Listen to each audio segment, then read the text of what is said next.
keto. Là, j'entends des trucs. Bon, quand tu es sur ce programme de keto-là, ton corps brûle plus ses graisses. Écoute, moi, là, je suis pas un doc, right? T'es dans la construction. You're the doc. C'est ça, on a chacun nos spécialités. On a chacun nos spécialités. Ouais, opérateur de machinerie là. OK. J'aime mieux ça. Plus fun, anyway. Ta question est très pertinente, elle est très intéressante aussi. Il faut savoir que ce genre de régime-là repose sur la capacité de l'être humain d'avoir survécu à travers les millénaires. OK.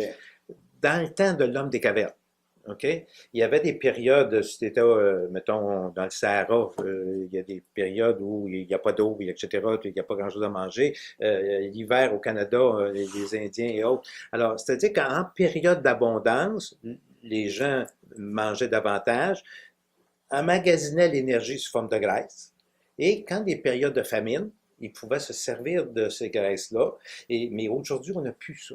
Alors, ce phénomène-là cétogénique est un phénomène tout à fait naturel. Il y a des gens qui ont peur de ça, ils ont tendance, ça permet à l'être humain et à nous d'être là aujourd'hui parce que nos ancêtres n'auraient pas survécu. Alors donc, c'est un phénomène naturel. Fait que mon body, là, ben, fait. j'aurais été bon pour une couple de mois. Oui, tout à fait. Mais tu as tout à fait raison. Non, mais là, écoute, c'est une question, c'est pas niaiseux. C'est quoi ça fait? Puis là, ça a du bon sens. C'est ça. Alors qu'aujourd'hui, ben, il y a des dépanneurs à chaque coin de rue, on a un accès à la nourriture et on n'a pas de période de famine. Alors évidemment, si on accumule cet excès d'énergie-là, ben, on ne la perdra pas. Et là, ça va occasionner d'autres problèmes de santé, diabète, oppression, cancer, même aujourd'hui, on sait que 40% de certains cancers sont causés par l'obésité. Ouais.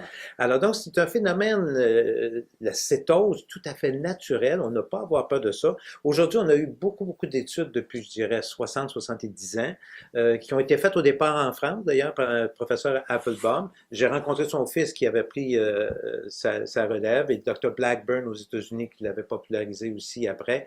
Alors, il y a des études scientifiques là-dessus depuis 50 ans, publiées, et quand c'est bien fait, avec toutes les vitamines et les sels minéraux qu'on a besoin, des bons suivis, avec une qualité de protéines, soit alimentaires, soit en supplément, alors non, les gens ont toute une amélioration de leur santé. C'est capotant comment ça fonctionne.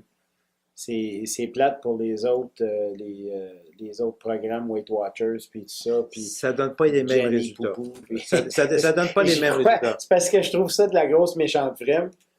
Puis honnêtement, moi, c'est les résultats que je vis présentement. Si ça fait pour les autres, je veux pas dénigrer les autres. Voilà, c'est pour ça que moi, je pense que le meilleur régime, c'est celui qui convient à la personne.